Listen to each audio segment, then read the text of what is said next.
no A Conversa Com, voltamos ao Ateliê João Rolo. É a primeira vez na história deste programa que nós repetimos uma localização. E isso deve-se à última vez que estivemos cá, com a Catarina Rito, um programa que pode rever nas nossas redes sociais ou na programação da Curiacos. Conhecemos o João. E logo nesse dia eu disse, João, um dia temos que combinar um A Conversa Com. Entretanto, as coisas avançaram, houve uma internacionalização pelo meio, muitas viagens, e quando voltámos a combinar para gravar este programa, o João disse, tem que ser lá. O meu ateliê é o meu espaço, é onde eu me sinto. E hoje estamos com João Rolo. Olá, João. Viva. Olá, obrigado por terem vindo. Obrigado por nos ter recebido e obrigado por ser o João Rolo. Sabe que eu fiquei fascinado. Eu acho que, como todos os portugueses, nós conhecemos o João das revistas, dos programas da moda, de vez em quando sabermos que o João vestiu aquela ou outra pessoa, ou que numa entrega de Globos de Ouro alguém vestiu uma roupa diferente e era do João. E acho que já conseguimos reconhecer o que é do João, que acho que é uma das partes da entrevista que temos que falar. Mas quando fui investigar um bocadinho sobre o João, fiquei muito surpreendido com a sua biografia. Vou-lhe dizer, já lhe tinha dito em off, mas vou-lhe dizer. O João, aos 4, 5 anos, queria ser decorador. Por uma história que eu adorei, que é a sua mãe mudava a casa frequentemente de forma. Ou mudava a disposição de... A decoração. E decidiu, a minha mãe faz isto, eu acho que isto é giro, chego a casa e tenho uma casa nova de tempos a tempos, vou ser decorador. Pois não sei, é assim, estamos a falar eu nasci em 64, portanto estamos a falar de uma criança com 5 anos, nos anos 70, em Lisboa, em Portugal, não se passava nada, a decoração era para uma elite e pouco mais, e realmente eu tinha um fascínio, eu adorava quando porque a minha mãe era muito de andar sempre a decorar a casa, porque a minha mãe era modista, e então ela também era sempre muito ligada a tudo o que era arte e o mudar, à parte da estética, ela gostava imenso. E então eu vi ela, adorava quando disse, vêm pôr alcatifa nova, ou vêm pintar a parede, ou vêm pôr papel de parede, e eu achava aquilo tudo o máximo. Aquele dia para mim, normalmente era sempre ao fim de semana que isso acontecia, e isso para mim era fantástico, eu quase nem dormia à espera que chegasse o fim de semana para eu ver aquela mudança. E eu dizia, enquanto os meus amigos queriam ser bombeiros ou qualquer coisa, eu queria ser decorador. Mas o João foi mais longe do que isso, porque chegou a estudar para... Sim. O curso era mais complexo do que era equipamentos de interiores. Sim. Mas imagino que não foi uma coisa que o preencheu por completo, porque eu sei que é meio que trocou. Sim. Não, eu sim tive essa vontade de fazer decoração, gostava imenso. Ainda hoje, aliás, eu tenho 2 hotéis decorados por mim em Lisboa. Uhum. E, portanto, eu gosto imenso de fazer decoração e tenho casas de clientes minhas que eu também faço decoração. Só que, entretanto, eu fui para a Escola de Artes, para a António Arroio, fazer o curso de equipamento de interiores, porque a minha mãe sempre alimentou-me isso. Eu gostava e a minha mãe nunca me contrariou. Eu tenho os meus irmãos os meus irmãos são bancários e eu fui a única pessoa que sempre fugi um pouco das coisas mais sérias. Eu sempre fui muito mais cénico, mais teatral, mais artista. E então fui para António Rui, frequentei o primeiro ano e não gostei. Não gostou do quê? Porque era muita teoria, porque estamos a falar numa altura em que Portugal não havia canais de televisão, a não ser os principais, não havia nada. Era uma televisão a preto e branco, não havia cor, as notícias que chegavam cá eram QB, portanto não havia informação nenhuma. E eu cheguei e, quer dizer, estar... Era demasiado quadrado para si? Era muito teórico, que eu gosto mais de prático.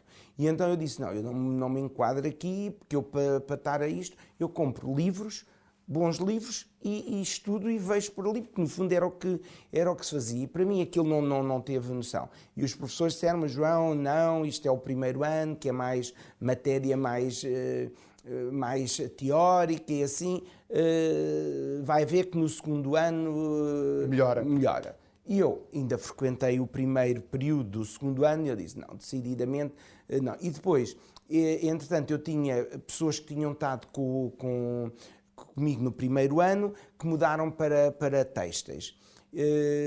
Isto logo no primeiro ano de equipamento de interiores. Não Já se identificaram houve vários que aconteceu o mesmo e problema. mudaram logo. E eu depois eu tinha contacto e eu realizava muito mais nos intervalos ou quando não tinha uma aula, ir lá para cima, para a parte do têxtil, do que estar ali. Eu disse, não, mas porquê é que eu estou aqui? Não, eu vou mudar. E assim foi. No fim do primeiro período do segundo ano, eu mudei para têxtil. Engenharia têxtil. Sim.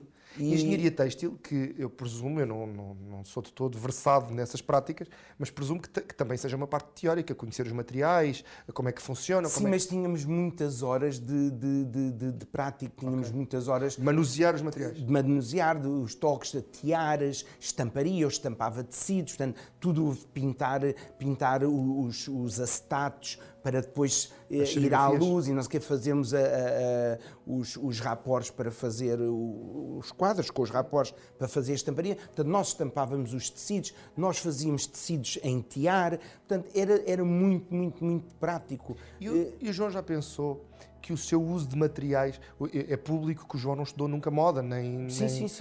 estudou a parte de engenharia. Esse conhecimento íntimo dos materiais pode tê-lo feito desenhar as coisas de uma maneira diferente, mais construtiva ou mais desconstrutiva, se calhar, em algumas vezes. Sim, sem dúvida que a grande base minha aqui, nesta profissão, tem a ver com o que eu aprendi na parte de têxtil.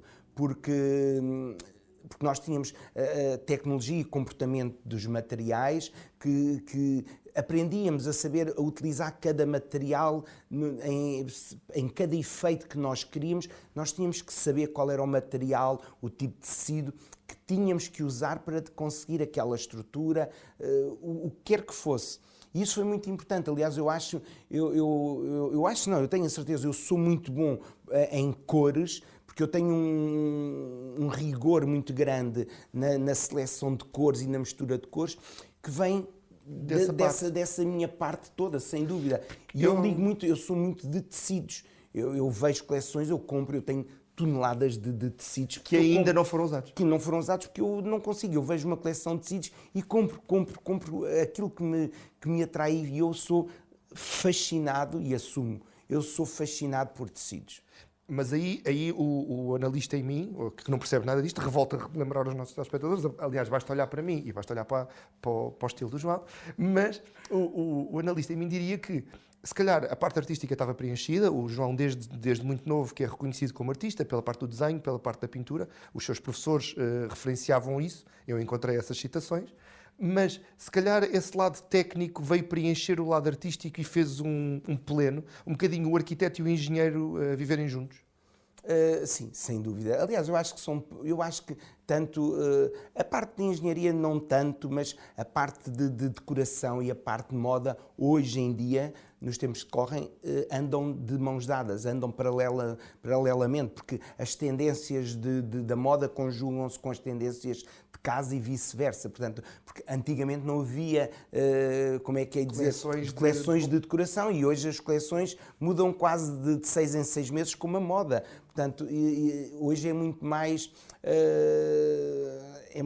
apelativo ser-se decorador do que naquela altura, porque naquela altura não havia nada por onde a gente pegar. Hoje em dia, quer dizer, nós chegamos a um showroom de tecidos ou de mobiliário, o que quer que seja, e logo aí nós somos bombardeados por corners, por coleções, com a parte visual, a imagem é o que conta. Então, a dada altura, vai parar à moda, aos tecidos. A sua mãe, que lhe tinha dito a vida toda, não vás para isto, que isto vai dar uma trabalheira enorme, porque ela conhecia o métier como poucos, provavelmente. E como é que o João chega ao pé da sua mãe e diz, olha, já não vou para decorador, agora quero ir para a moda? E ela diz-lhe, o quê? Eu acho, não, a minha mãe, por acaso, nunca se opôs, nem a minha mãe, nem o meu pai, E imagina, o meu pai era militar. Mas havia essa história, que a mãe lhe dizia não venhas que isto dá-me trabalho. Sim, porque a minha mãe passava noites a costurar e a minha mãe deitava-nos e ela ficava a costurar, portanto, e eu às vezes queria estar ali ao pé dela a ver como é que ela fazia as coisas, absorver aquilo tudo, porque a mim tudo o que é trabalhos manuais a mim me fascina. E eu ver aquilo tudo, eu lembro-me de perguntar à minha mãe, oh mãe, mas como é que a mãe corta um buraco que é uma cava e depois como é que sabe que a manga tem a medida para encaixar ali? Porque a mim fazia-me confusão. E ela dizia, óbvio, porque pronto, há os moldes e também já há o treino, a mãe olha e já sabe mais ou menos a cabeça que há de dar de manga para encaixar naquele buraco. Quer dizer, aquilo para mim, e hoje faço eu naturalmente, portanto, mas naquela altura fascinava-me, porque achava que aquilo era quase como construir um prédio, como é que aqueles tijolos todos depois encaixam ali e surge uma peça de arte. A dada altura, acaba o curso e vai parar ao José Luís Barbosa, um estilista da velha guarda. Entretanto, eu estava na escola e fui chamado para ir para a tropa. Ah, essa não sabia. E então fui chamado para ir para a tropa e não me justificava, portanto, eu ia para a tropa em maio, se não me engano, ou março, já não me recordo, e eu não me justificava eu estar na escola, porque não ia poder fazer o período todo, portanto, não ia poder fazer o resto do ano, e eu disse, não vale a pena, portanto, vou sair não, eu não vou sair da escola. Eu disse, olha, vou ficar com coisas interrompidas, mas pronto, é bagagem que eu adquiro. Entretanto, uma colega minha da escola disse, olha, estão a pedir empregados para o fim de semana, por causa da altura de Natal, numa loja de um designer, anda comigo que eu vou responder e não sei o quê. E eu fui com ela, não para ia só acompanhar. Não, eu fui acompanhá-la. Sabe que há muita gente que acaba como ator e atriz de cinema, claro, com coisas dessas, não é? E então eu fui e eles disseram, você não quer também... Não... Eu disse, não, eu estou a estudar também, mas não sei, tenho que falar com os meus pais primeiro. Eu disse, mas gostávamos imenso que... Eu acho que foi um bocado pela imagem que eu tinha na altura, que eles achavam que eu inseria ali muito bem. E assim foi, eu disse, está bem, posso deixar os meus dados. E ligaram-me, quando eu cheguei à noite a casa, já os meus pais me disseram, ligaram para aqui, de uma loja, para tu ires trabalhar amanhã, sábado, já. Eu disse, mas isto foi agora à tarde, eu fui com a Ana, que a minha mãe conhecia, fui com ela pediu-me para ir a esta entrevista e eles quiseram ficar com os meus dados e tudo. E pronto, eu disse, olha, eu vou experimentar. E ela disse, está bem, olha, tu é que sabes. E assim fui. Eu fui no sábado, apresentei-me e pronto, estive lá o sábado todo e eu, aliás, acho que foi dos primeiros anos que se começou a trabalhar o sábado todo de Natal. Porque eu entrei na altura de Natal para fazer isso. Eu gostei imenso de estar lá, porque era... Eu li algures que gostou do ritmo frenético, ficou fascinado pelo ritmo frenético e pelo processo de desenhar e ver feito, Sim. que não tinha visto na escola. Não, porque nós na escola não fazíamos moda. Pois. Na escola nós Eram os materiais. fazíamos a parte toda da matéria-prima. Portanto, faltava essa outra parte. E ficou... E eu achei assim, é isto. Eu comecei-me a sentir ali que a mãe não realizado. desenhava, a mãe reproduzia. Sim, não, a minha mãe tinha os figurinos, nós por sorte a minha mãe, tínhamos a nossa vizinha do lado, a filha era hospedeira, as primeiras hospedeiras dos anos 70, e ela trazia revistas de fora para a minha mãe, e então a minha mãe tinha sempre revistas que não existiam em Portugal. E então, aliás, eu tenho algumas revistas destas aqui no ateliê, de 1972, assim, todas as bonecas todas pintadas por mim, que eu gosto imenso também de maquiagem. Então eu pintava e fazia coisas, e eu tenho ali, portanto, em 72, portanto eu teria 8 anos, 7, 8 anos, com essas revistas todas que vinham de fora, nós tínhamos, e eu via aquilo e eu ficava fascinado, porque não havia nada daquilo, tecidos com lantejoulas, tecidos com lurex, que não havia em Portugal na altura. E eu fiquei assim, uau! E eu fui trabalhar e eu lá comecei. Foi aquela coisa de ver uma peça feita e alguém a comprar. Portanto, eu disse, isto realmente, isto faz sentido. Portanto, isto é um designer queria, tem aqui, há pessoas que se identificam com esta imagem e vêm comprar. E aquilo, cada dia que passava para mim, ia tanto que eu disse assim. Eles começaram a perguntar depois lá como é que era a minha situação. Eu disse, olha, eu estou na escola, mas eu posso sair, porque eu vou em março, era em março para a tropa, portanto, e apesar de eu estar à espera de ficar livre, porque eu tinha tido, em miúdo tinha tido febre reumática e, portanto, eu não podia fazer esforços por causa do coração e tudo mais, portanto, eu quase de certeza que iria ficar livre. E então eu disse, eu posso continuar cá, é uma questão de eu falar com os meus pais, sair da escola e... Porque aí tinha que 18, 19? Não, menos. Menos ainda. Menos. Eu devia ter para aí 17 anos. 17 anos, sensivelmente. E com... E pronto, eu falei com os meus pais e, entretanto, por sinal, pagavam extremamente bem naquela altura, para o que era pago era quase 3 vezes mais. E eu achei aquilo fantástico, eu disse, não, olha, eu vou estar aqui, é isto que eu quero, eu estou-me a realizar nisto, nem que eu depois vá estudar à noite ou coisa, mas eu agora quero fazer isto. E pronto, e foi realmente onde eu comecei a ter o fascínio pela moda pronta. E pronto, e sem dúvida foi para mim um grande... eu acho que se não tivesse passado por lá, não tão cedo, eu tinha despertado para a moda. Depois tu foste da tropa?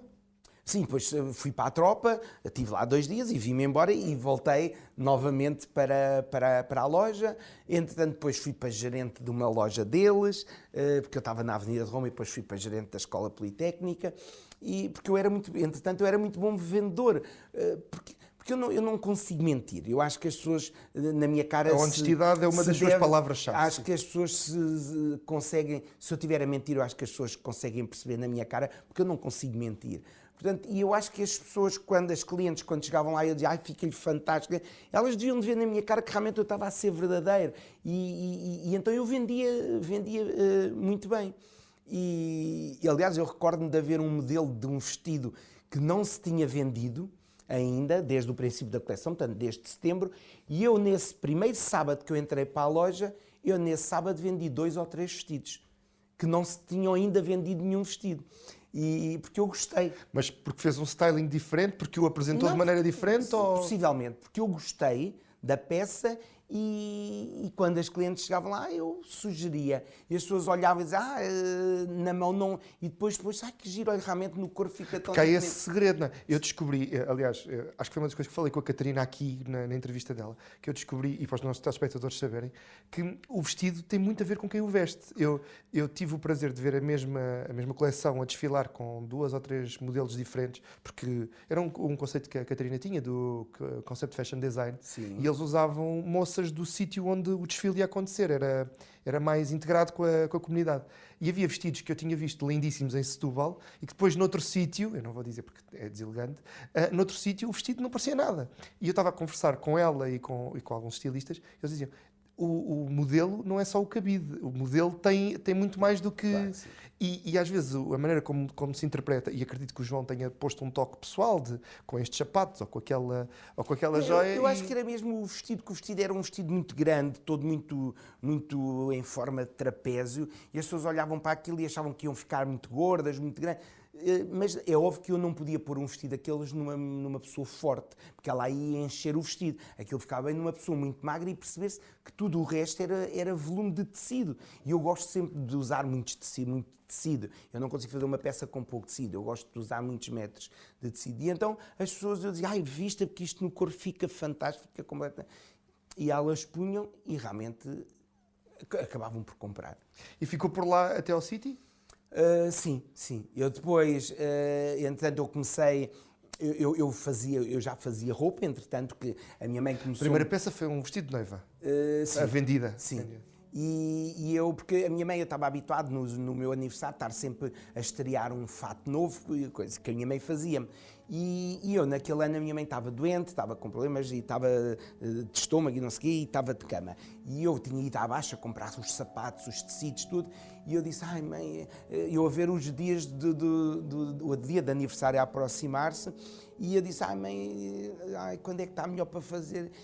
E eu a ver, tipo, 2 dias antes, e eu a ver que a minha mãe não estava não, que a minha mãe não estava sequer com reação para melhoras. E eu disse, mãe, se eu vier aqui para a cama, para o pé da mãe, eu ponho aqui o tecido e a mãe vai-me explicando e eu corto aqui. E ela disse, tu és maluca? Mãe, não, eu vou tirar o molde, vou fazer o molde da burda e não sei o quê. E assim fui. A minha mãe encostou-se num cantinho da cama, eu alisei a cama toda, pus lá o molde e a minha mãe a ensinar-me, a dizer, agora pões assim. E eu fiz as minhas primeiras, eu ao fim do dia tinha as calças feitas. João, a pergunta é, aprendeu naquele dia ou descobriu que já tinha a cassete lá dentro? Eu acho que isto são informações que nós trazemos, como é óbvio, não é à toa que há crianças com 5 anos que tocam piano como... Mas nem digo que fosse uma coisa genética, mas digo que se calhar tinha visto a sua mãe fazer tantas vezes, gostava tanto de ver e bebeu aquilo ao longo da vida toda. Sim, eu acho que tinha lá a parte toda didática e a parte teórica. Só não tinha memória muscular. Toda construída. Portanto, ali foi só eu sentir-me à vontade para cortar com a presença dela. E pronto, eu fiz as calças, a camisa eu tinha posto numa camiseira mesmo a fazer e pronto, eu fiz as calças. Claro que a partir daí nunca mais houve paragem. Para amigos e para o João, tudo. E depois houve esse tal vestido de noiva. Até para... Eu, na altura em que estava na Escola de Artes, na António Arroio, eu cheguei a fazer roupa para professoras. Porque eu fazia para as minhas amigas de lá da escola e elas, as professoras viam e diziam, não façam para mim, não sei. Portanto, eu já nessa altura fazia. E quando entrei para o Zé Luís Barbosa, eu comecei a fazer roupa para uma colega minha, que na altura era minha colega, hoje em dia é a pessoa que vive com o Zé Luís Barbosa, e então eu comecei a fazer roupa para ela e depois, de repente, passado uns dias, eu começava a ver a peça que eu tinha feito para ela a entrar na loja às 20, às 30 peças. Eu disse, espera aí, mas eu estou a fazer e estão a fazer as minhas coisas. Tipo, a peça que eu fazia para ela servia depois de sample para fazer. E aí eu disse, não, espera aí, isto aqui é qualquer coisa, alguma luz que me estão aqui a dar para eu enverdar por isto e eu tenho é que fazer as minhas próprias coisas. E assim foi, eu depois saí de lá. E um dia de manhã, eu saí de manhã da rua e eu disse, eu vou procurar uma loja, eu vou abrir uma loja. Os meus pais diziam que eu era maluco. Na Lisboa dos anos 80, isto estamos a falar em 85, se não me engano, na Lisboa dos anos 80, em que havia 3 ou 4 centros comerciais, se bem me lembro, eu andava por cá nessa altura já. Lembro-me da Portela, lembro-me do Imavis. Não, a Portela foi posteriormente. É posterior? Sim. Eu tenho roupa, a minha mãe diz que me comprava roupa de criança na Portela. Se calhar tenho que ir confirmar com ela. E eu nasci em 79. Não sei. Mas pronto, não vamos perder tempo com isso. Não, é verdade, claro que sim. O Centro Comercial da Portela existia, então era onde eu ia comprar os meus discos e tudo, porque a Portela era ao pé dos Olivais. Exatamente. Portanto, eu morava no bairro da Encarnação, portanto, nós íamos a pé à Portela. Tenho uma bisavó lá. E eu ia sim, senhor, portanto, isso foi anterior. Sim. Tínhamos a Portela e Mas a Portela estava um bocadinho afastado de Lisboa. Já não era centro de Lisboa. Porque hoje em dia, a Portela é quase Lisboa, mas antigamente era longe. Era muito longe. Quase tinha que se despedir da família para ir para aquele lado. Portanto, havia o Centro Comercial Imavis, que era o Ex Libris, havia o Centro Comercial City e havia o Apollo 70. Exatamente. Pronto. O City, e agora eu tenho que contar aos nossos telespectadores, o City era o único que tinha cinema dentro do shopping. Do centro comercial, não era shopping, centro comercial. E o João alugou a loja ao lado do bar. Ele diz que por pura sorte, eu diria que era marketing empírico. E o que é que acontece? O Centro Comercial City era onde as estrelas todas da altura iam ao cinema à noite. Por questões também, se calhar, para não serem encontrados ou para mais alguma descrição. E quando o cinema, que na altura tinha intervalo, agora já não temos intervalo. 20 minutos ou meia hora de intervalo. Sim, e tocava uma cineta. Iam ao bar e viam a montra do João e compravam as peças. E a dada altura, a primeira história que eu adorei quando li sobre isso foi a coleção esgotou na primeira semana. Sim. Tiveram que parar a loja. Na primeira semana fiquei sem roupa na loja. Sim, essa é a primeira história adorável. A segunda história adorável é que a elite cultural, ou vamos chamar, ou a elite televisiva da época, apaixonou-se pelo João para nunca mais o largar. Sim. Foi sem dúvida, porque eu comecei. Eu tinha as apresentadoras todas de continuidade. Eram minhas clientes, o Manuel Luís. Eu conheço o Manuel Luís, gosta dessa altura. Que apresentou o seu primeiro Sim, desfile. ele apresentou o meu primeiro desfile meu. Portanto, eu conheci, eu fiz o vestido de noiva da Sernela Andrade, tudo a Isabel Bahia, Valentinas Torres, todas, eu conhecia-as a todas, porque elas iam ao cinema à noite e pronto, e era ali. Era a loja que E estava você aberta. continua a dizer que é sorte. Que foi pura sorte. Não, hoje em dia compreendo as coisas de outra forma. Acho que foi o universo que me pôs Também ali. tinha que estar lá àquela hora, não é? Se calhar, se não houvesse o espírito de sacrifício de estar lá para a sessão da noite, quantas lojas estavam abertas no centro? Muito poucas lojas estavam. Mas eu fazia questão de estar porque eu percebia que era onde havia movimento. E aquilo funcionava à hora de almoço e depois à noite. Portanto, durante a tarde até não Portanto, se foi mesmo passava marketing nada. empírico. O João percebeu os ritmos do centro sem pensar Aliás, muito eu nisso. nem abria a loja de manhã. Eu de manhã estava em Mas casa. estava tarde, não é? Eu estava de manhã em casa, almoçava, porque eu vivia em casa dos meus pais. Portanto, eu almoçava e a seguir ao almoço ia para a loja. Eu almoçava cedo, portanto, eu à 1h30, o mais tardar, eu estava na loja, que era o pico da hora de almoço. E eu lembro-me de depois, eu à noite, quando chegava a casa, estava até às 2, 3 da manhã a cortar e a fazer vestidos com roupa para a loja com a minha mãe, e depois de manhã levantava-me e estava a acabar coisas para levar à hora de almoço, quando fosse para a loja levar.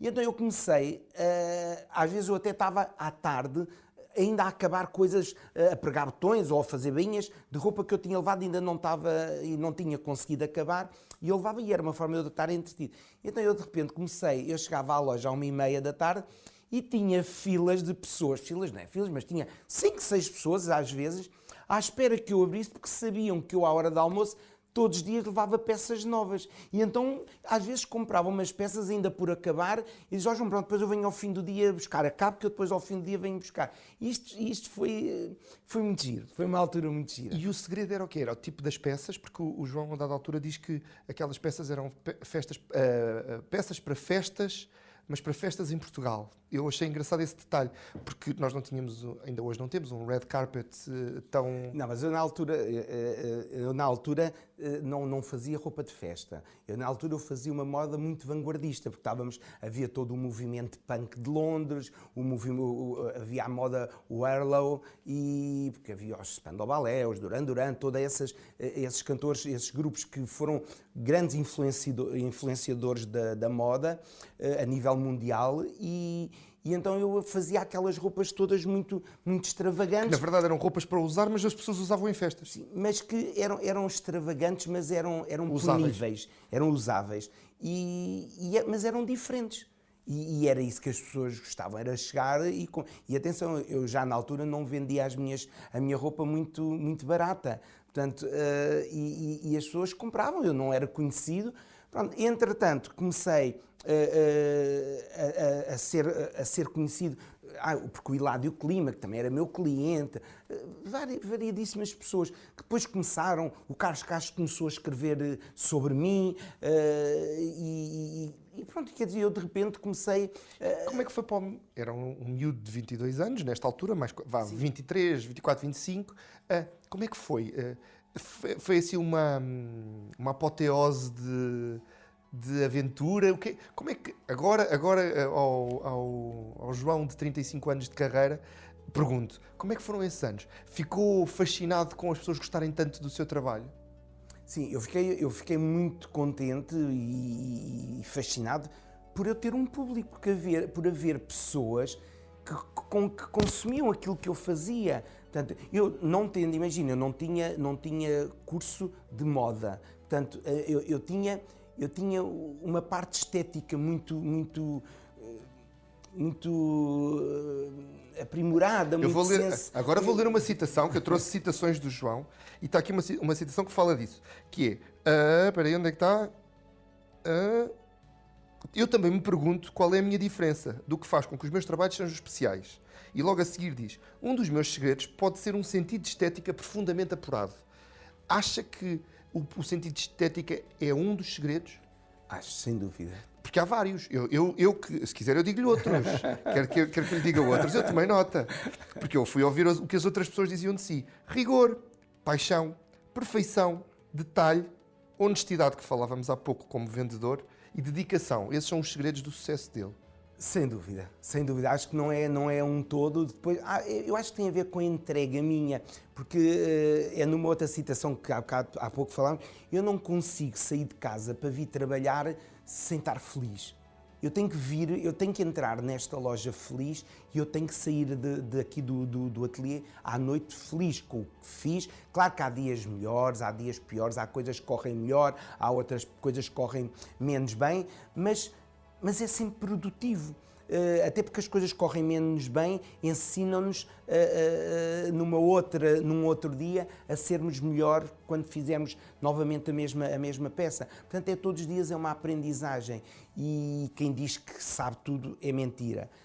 Eu todos os dias aprendo. Todos os dias. E eu olho para peças minhas que fiz há 2 anos e olho para hoje e é uma diferença enorme. Portanto, quem diz que... Aliás, eu acho que é o grande erro, e que às vezes arruína carreiras, é quando as pessoas acham que são o máximo e que tudo o que eu faço é o máximo, e depois encostam-se um bocadinho à sombra da bananeira, pronto, que eu sou o máximo e tudo o que eu faço é o máximo.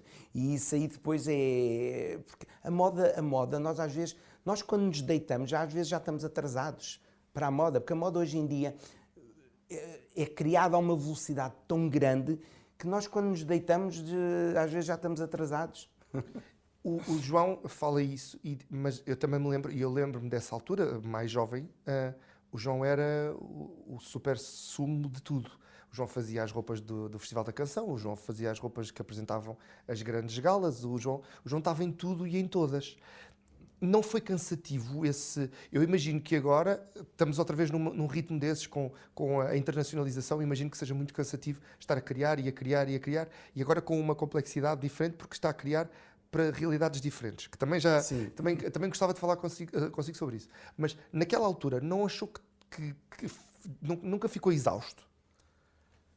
Claro que sim, claro que se fica exausto, mas eu tenho uma coisa que é assim, eu tenho uma filosofia que é: a sorte não passa por nós, as oportunidades não passam por nós 2 vezes. Portanto, nós ou aproveitamos ou não aproveitamos. Portanto, e se não se tiver, e eu acho que na moda passa muito por isso, se não se tiver o sentido da oportunidade de agarrar, mesmo que isso nos leve nos bastidores a não dormir ou a trabalhar não sei quantas horas, eu não sei se aquela oportunidade volta a aparecer. Portanto, eu tenho que a aproveitar. Depois eu logo vejo se foi positivo ou se foi negativo. Mas eu tenho que a aproveitar, porque eu, sem saber, sem experienciar, eu não consigo saber se era bom ou mau. Portanto, depois não posso dizer, se eu tivesse feito aquilo, não, assim eu fiz. Posso-me arrepender, mas como posso também andar uns passos à frente. E então eu tenho é óbvio que hoje em dia, mais seletivo, hoje em dia também, uma coisa é quando nós estamos num princípio de carreira, que estamos ávidos por mostrar o nosso trabalho e por criar currículo e por mostrar, eu estou aqui e eu faço isto. Portanto, até porque tem medo que passe a tal sorte, claro. E não sabe quando é que pode... E depois eu tinha ali tudo, as apresentadoras todas de televisão à minha mão. Portanto, quer dizer, eu disse, eu não posso estar a prescindir disto, porque eu não sei quando é que volto a ter isto novamente. Portanto, e então, às vezes dava em maluco. Aliás, eu durante muitos anos, eu acho que as pessoas cá fora achariam que eu tinha uma estrutura grandiosa por trás. Pela exposição. E não tinha. Porque o João molda as suas próprias peças. O João corta sim. Nós estamos no ateliê, como dizia há pouco. Eu tive a oportunidade de espreitar, se não hoje, da última vez que cá estive. Há realmente coisas a acontecer ali atrás, mas não é uma fábrica de 5 mil metros quadrados. Não. É um espaço cheio de tecidos, como o João falava, onde tudo acontece. Hoje, para o mercado português, muitos vestidos de noiva, que eu o ouvia dizer e adorei, que hoje o João faz os vestidos de noiva das filhas que viu na barriga das mães, e algumas vezes, que deve ser um encanto delicioso de fazer parte da família nesse ângulo. Para o mercado português, o fulcral é as grandes galas e as noivas. É assim, eu trabalho muito pouco para o mercado português e não digo isto como uma glória, Já passou. até com alguma tristeza, porque eu era muito mais feliz, eu vejo por colegas meus de outros países, porque eu, entretanto, há uns anos atrás, eu fui convidado pelo Kenzo para entrar para a Agent Couture Federation, e todos os meus colegas vivem em países, né, que ganham fortunas, porque têm imensas clientes, porque há muito poder económico, há muitas festas, e eu, tipo, sou um bocadinho... Não é grandes fortunas, é só uma pequena fortuna. Eu, tipo, sou quase o patinho feio que não acontece nada. Aqui é tudo à dimensão do nosso país. É muito... Às vezes, eu tenho 2 colegas meus que são filipinos, da Federação, mas que vivem no Dubai e têm os ateliês no Dubai. E fazem vestidos enormes. Que eu lhes digo, vocês não têm noção, em Portugal nem há igrejas para onde caibam um vestido desse. Não cabe no país, quanto mais nem, não cabe no país. Vocês não têm a noção. Eu, se fizesse um vestido desses, não cabia na minha loja.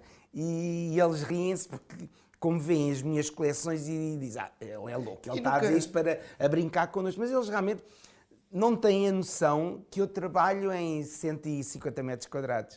E eu espero bem que me diga que não, mas nunca pensou pegar e ir para Mónaco, para Veneza, para Paris? Já tantas vezes. E o que é que eu prendo aqui?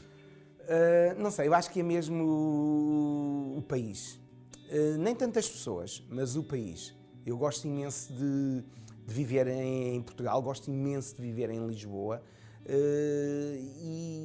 Porque eu já houve tempos em que eu ia lá para fora e depois aquela coisa, já tenho que me ir embora para Portugal outra vez, aqui é que está a acontecer tudo.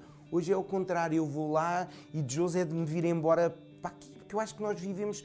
Nós não damos valor ao que temos, não é? Nós vivemos numa cidade fantástica, super asseada, com uma luz linda. Com uma luminosidade fantástica, com umas... Eu digo, isto parece que passou... Então agora, nesta altura, parece que passou um extreme makeover, a cidade está bonita, toda a ser pintada, tudo...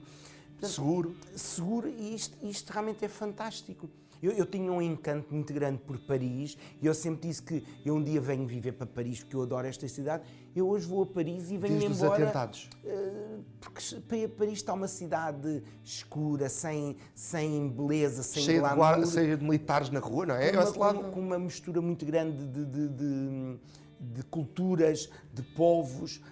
Não é que isso me incomoda, atenção, porque não sou racista, nem não é que convém nestes tempos do tempo do politicamente correto, está tudo bem, o João faz para gordas, magras, africanas. Mas realmente eu chego a Paris e já não lhe encontro o encanto que eu encontrava há muitos anos. O João falou do Kenzo, e eu tenho que falar do Kenzo, e eu acho que os anos 5 para si são espetaculares, porque em 85 abre a loja, e depois em 2015, não foi? 2015, o Kenzo convidou para essa federação, para esse agrupamento de grandes estilistas. Nunca tinha pensado nisso dessa forma. E estou no meu ano 5, giro. Está a ver? E é uma cena fantástica o rejuvenescer de toda a marca. Aquela paixão que os portugueses tinham por si, agora são os de lá de fora. O João faz, dentro dessa federação, penso, há um convite para ir a Monte Carlo fazer uma... Não. Eu entrei para a federação por causa do sucesso que eu tive... Já de Monte Carlo? De Monte Carlo. Ok. Eu fui convidado para fazer o Fashion Week de Monte Carlo, e quem é que está a assistir no Fashion Week de Monte Carlo? Os trendsetters todos. Não é as ricas, as senhoras, não é. Pode estar uma ou outra, mas não é. Quem está são os fashion advisors, os personal shoppers, os buyers, são os que são convidados para ir ver os desfiles.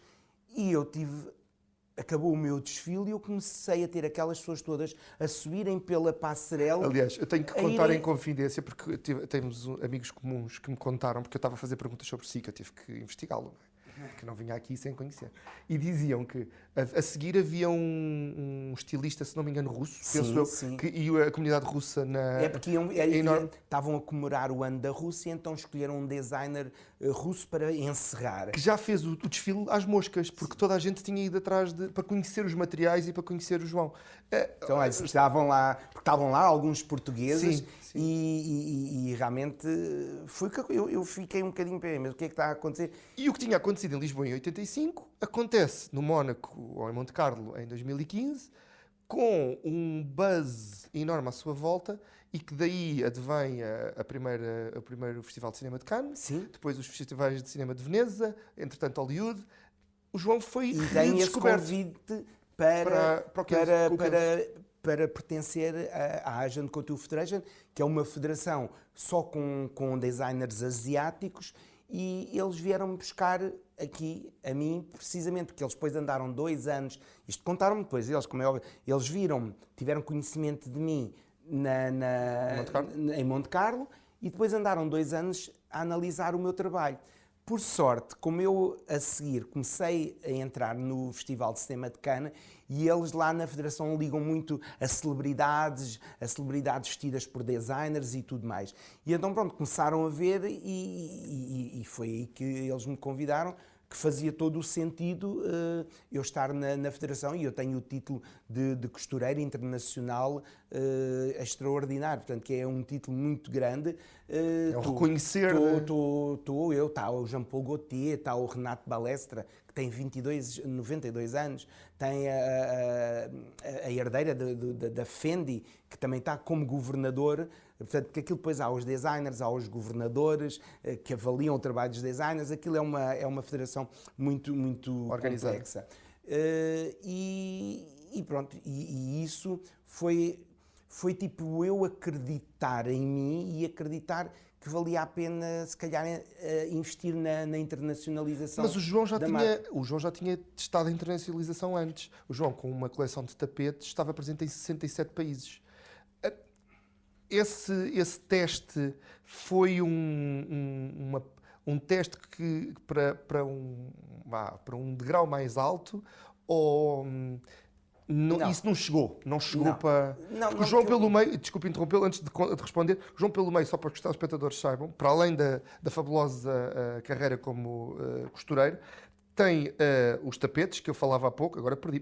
Teve uma linha de cerâmicas, teve porcelanas, tapetes, sofás, móveis, teve um périplo por um montão de coisas ligadas às artes estéticas que não foi muito falado. Não, e imagina, eu recebi, quando eu fiz essas coleções todas, eu recebi o prémio de melhor design de casa numa festa que se faz no Porto, quando há uma feira lá em cima de Expo Nor, ok? E que fazem uma feira de decoração e fazem tipo uns prémios, e eu nesse ano recebi o prémio de design. Mas nunca se dedicou muito a essa área. Era um acessório no... Não, eu ainda hoje vendo tapetes, eu ainda hoje trabalho, ainda hoje tenho as minhas coleções. Eu agora fiz uma coleção, agora há 2 anos fiz uma coleção inspirada nos azulejos de Lisboa, portanto que é uma coleção que ainda está no mercado. Os móveis eu fiz a coleção e fiz... Porquê? Porque eu na altura fazíamos as feiras todas internacionais mais importantes de decoração. E realmente... nós tínhamos muito sucesso, o meu produto tinha muito sucesso. Lá está mais uma vez, imagino, eu sem saber do mercado, eu lembro de estarem a convidar-me para eu fazer os tapetes, e eu disse ao João, você pode fazer o que quiser, nós estávamos num jantar, o João pode fazer o que quiser, faz uma coleção, pode fazer riscas, o João damos-lhe carta liberdade. E eu lembro-me de estar no papel da mesa, e eu disse, eu posso fazer um tapete, imagino, que é assim, e depois, olha, e peguei no copo e ter assim uma bola a sair fora do tapete. Ele disse, João, pode, tudo o que você quiser. E daí nasceu um tapete que foi um grande sucesso, que era o bowling, o tapete bowling, que tinha várias bolas, onde umas saíam para fora.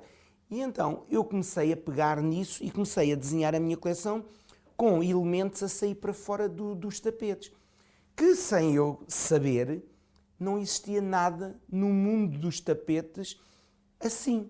Então eu surjo, sem querer, mas foi mesmo muito sem querer, surgi, porque eu disse, porque é que os tapetes têm que ser todos lineares ou redondos? Porque é que não podem sair formas para fora? E realmente criei isso nessa minha coleção, que foi um grande sucesso lá fora. Tenho direito a outra citação. E esta é só válida para génios, mas pronto. Ninguém percebe que é mais fácil fazer o que não está feito. Assim é só nosso. É muito difícil fazer o que não está feito, João. Mas ninguém percebe que é mais fácil fazer o que não está feito. Não, imagina, eu quando me convidam para fazer alguma coisa, eu vou tentar perceber o que é que há no mercado em quantidade para eu fazer aquilo que não existe. Apanhar um nicho. Para apanhar o nicho no Mas mercado. o marketeiro em mim, a minha formação é em marketing, dir-lhe-á que encontrar nichos é das coisas mais difíceis do mundo. Não é fácil. Não, às vezes é não... Mas sabe... O João desconstrói... Às vezes é aquela coisa assim, isto está-se a vender amarelo. Toda a gente começa a fazer amarelo e satura o mercado. Agora usa-se tijolos, tudo a fazer tijolos. Agora, e massificam o mercado e esgotam-no. E as coisas começam... Quer dizer, se há 10 pessoas a vender um produto, fantástico. Começa a haver 100...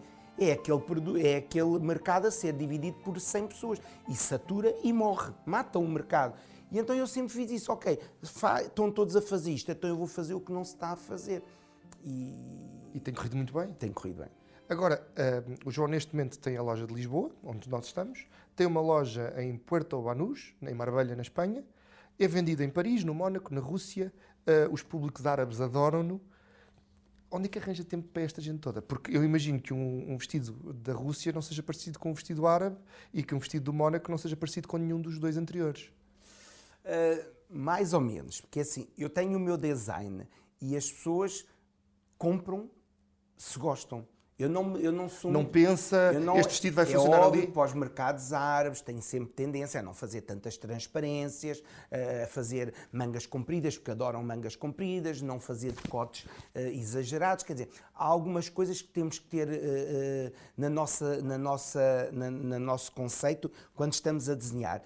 Mas lá está, eu quando faço uma coleção, eu faço vários vestidos que há mercados que se vão identificar com uns, há mercados que se vão identificar com... Portanto, não é... E isso é a grande mais-valia de se trabalhar para o estrangeiro.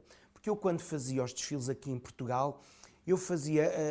e daí há bocado estar a dizer que a marca João Rolo tornou-se muito mais ativa, muito mais próspera, muito mais leve até. Porquê? Porque eu antes trabalhava em Portugal e trabalhava à imagem de quem eram as minhas clientes no meu país. Quando uma pessoa... Já estava quase... O João olhava para aquela coleção e dizia, olha, este vai ser vendido àquela, aquele vai ser vendido àquela... Era típico. Era quase certo. E quando uma pessoa tem um mundo à nossa frente, nós fazemos aquilo que quer, porque alguém há de... Se não gostam de amarelo, há de haver uma alma no mundo que vai gostar do amarelo e vai comprar. E essa libertação para os materiais, porque o João, voltamos ao tal engenheiro, o engenheiro dos materiais, se calhar para Portugal evitava-se algum cristal ou alguma... Porque iria encarecer e depois já ninguém comprava. Trabalhava com materiais mais baratos, não fazia as maluqueiras, apesar de eu sempre... foi uma coisa que eu nunca abri mão, foi de trabalhar com bons materiais. E imagina, eu quando comecei nos anos 80 e comecei a fazer sobretudo as peças de noite, eu não tinha acesso a materiais porque não havia e os que haviam eram importados, chegavam cá uma fortuna. Portanto, só mesmo a alta sociedade é que tinha acesso a comprar os tecidos que compravam e levavam às modistas para fazer, porque eram tecidos realmente muito caros. E então eu trabalhava com tecidos mais baratos, que não me davam o efeito que eu queria. Estava lá o meu conceito, mas não era aquele acabamento que eu queria. Hoje em dia eu dou-me ao luxo de trabalhar com os melhores materiais que existem, porque tenho acesso a eles e realmente o material é muito, muito, muito importante para o cair da peça, o movimento que a peça tem que ter ou a estrutura que a peça tem que ter, é muito importante o tecido. Então a internacionalização também trouxe uma liberdade, em vez do work on a budget, abriu-lhe outros caminhos, deu-lhe uma... Se calhar também ajudou a fazer ainda coisas mais espetaculares. Sim, posso fazer coleções mais caras, porque sei que as vou vender, portanto, e arrisco, e também daí o meu sucesso lá fora, porque as minhas coleções cada vez são mais ricas, as minhas peças são muito bem acabadas, isso hoje em dia eu afirmo porque não é uma pessoa, são várias pessoas pelo mundo fora que dizem que as minhas peças são muito bem acabadas, portanto, e muito bem cortadas, e isso a mim fascina-me, porque foi aquilo que eu fiz durante 35 anos, ou que eu faço diariamente, é aperfeiçoar isso, aperfeiçoar o corte, aperfeiçoar as técnicas, para que as peças saiam imaculadamente das minhas mãos. O João tem musas que eu li na internet. Eu não sei se o João as assume, mas supostamente às vezes pensa em vestidos para a Marisa, às vezes pensa em vestidos para a Fernanda Serrano, às vezes pensa em vestidos para a Fátima Lopes, pessoas com quem tem grande proximidade. A Teresa Guilherme, que veste numa das últimas edições do Big Brother.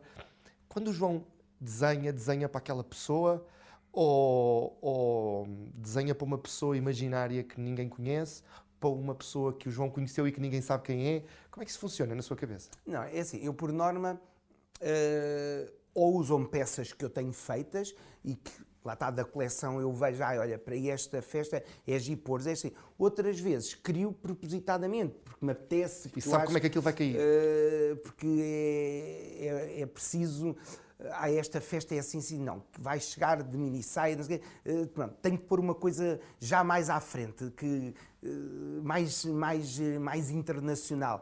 E faço e ponho, porque quero criar esse. Eu lembro-me, foi o inverno passado, não foi este inverno, foi o do ano passado, que eu fiz um vestido para a Fátima Lopes, para uma gala, um vestido todo preto e com um laço gigante rosa choque. E eu disse, eu vou pôr este laço e toda a gente vai falar do laço, não sei quem. E assim foi. Este inverno, a Zara tinha uma coleção, que são coleções copiadas por coleções estrangeiras, onde tinha fatos pretos com laços rosa, com folhos rosa, com essas dimensões todas. E eu disse, pronto, e agora? Agora usam. Agora não criticam. Portanto, isso eu disse, ok, pronto, eu ando sempre à frente, não me importa. E então eu prefiro andar à frente e ser criticado no meu país, porque eu lá fora venço. Eu às vezes até faço isso. Se criticam, eu depois ponho esse mesmo vestido numa celebridade lá fora. Só para mostrar que... E sai lá fora na imprensa comentários fantásticos. Portanto, e isso eu disse, ok, é a dimensão do país. Da mentalidade. Não é o país, é a mentalidade.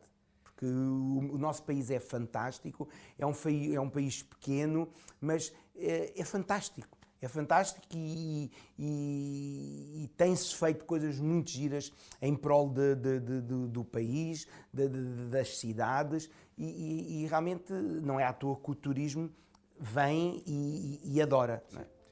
Eu só tenho tempo para mais 2 perguntas, porque o tempo está contra nós.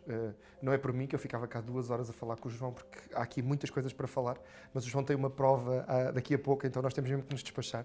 A primeira, e o João já sabia, eu contei-lhe, é uma citação sua, que eu acho que se a nossa entrevista tivesse um título, teria este título, que é: tudo o que faço tem que ser por amor. A pergunta é: alguma vez teve que fazer uma coisa que não fosse por amor? Já tive, nesta minha carreira, já tive, mas foi muito pouco, porque eu às vezes chegavam clientes a pedir-me para eu fazer uma peça, eu gostava de fazer uma coisa, não, olha, isso não tem a ver comigo e eu faço as minhas coisas, não vou fazer com isso, porque isso não tem a ver comigo, isso não se importa, não vou fazer e não faço. Eu para fazer as coisas, pode até chegar uma cliente minha e dizer assim, João, olha, gostei tanto, gostava de ter uma coisa deste género. E eu disse, ok, isto tem a ver comigo, vamos fazer uma coisa assim, eu acho que lhe fica bem, vamos partir, mudamos qualquer coisa, mas vamos partir dessa base, desde que se identifique comigo.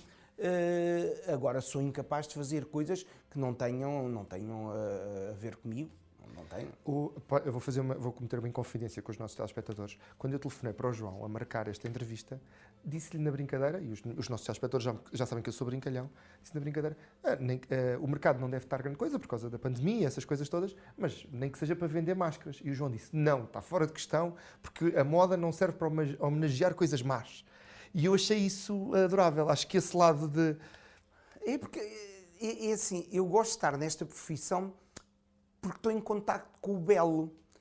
E imagina, eu quando foi a pandemia, eu disse, quando for para o ateliê, vou fazer umas máscaras todas bordadas com pedras e não sei o quê. E depois até disse, olha, vou fazer uma máscara cor da pele com lábios em Swarovski, em laranja, em rosa. E agora, no outro dia, vi a Suzy Menks, da Vogue, com uma máscara que era que a eu sua tinha ideia. idealizado. Portanto, e eu idealizei isto em abril. Estas coisas, e eu pensei fazer máscaras bordadas, altas, mas eu disse, não, mas eu não quero, eu não vou dar força a uma coisa que me estraga a minha concepção de belo. Ainda dizer, eu não posso achar que as pessoas ficam bonitas com uma máscara, por bordada que seja, por bonita que seja, não fica. Portanto, eu não vou alimentar isto, não vou. João, a última pergunta, o programa chama-se A Conversa Com, e eu tenho uma pergunta clássica que é, se pudesse ter uma conversa como esta, com uma pessoa real, atual, histórica, fictícia, com quem é que gostava de ter uma conversa? Ai, sei lá. Eu, com o nosso Presidente e com o Primeiro-Ministro. Com o Marcelo, com o Presidente Marcelo. Sim. Isso é fácil, João. Não, até porque temos amigos em comum. Mas gostava um dia deste, e é uma coisa que me tem vindo a apetecer muito. Agora, gostava, porque acho que às vezes é preciso partilhar-se certas coisas. Dar-lhes uns inputs do que é que... Não ao receber, mas não sei, apetecia-me. Eu posso tentar arranjar. Posso tentar arranjar. Quanto a nós, caro telespectador, hoje terminamos esta conversa com, para a semana haverá um outro. Não prometo que com um convidado tão artístico, mas pelo menos tentaremos que seja tão interessante. Pode continuar a acompanhar-nos a nós no A Conversa Com e aos outros programas da Curiacos TV nas nossas redes sociais, no Instagram, no Twitter e no YouTube, e no Facebook também. O João também tem uma forte presença nas redes sociais, pelo que eu aconselho a ver um bocadinho do que ele anda a fazer, porque ele anda sempre a fazer coisas muito bonitas. Desejo-lhe um resto de boa programação. Voltaremos para a semana com mais um A Conversa Com.